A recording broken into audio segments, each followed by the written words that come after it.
This is an installation on a 2007 Avalanche with dual exhausts. There's the moisture coming out of the exhaust. As you can see, as we go over the exhaust, it steams up the lens. Here's the water on the ground from when we started it. It's a beautiful truck, nice big wheels, good condition. Avalanche.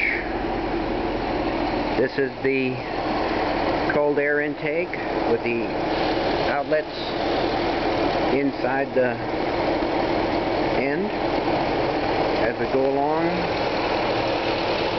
showing the installation, coming in, showing the bubbler, hydrogen coming out in the bubbler, and the unit actually running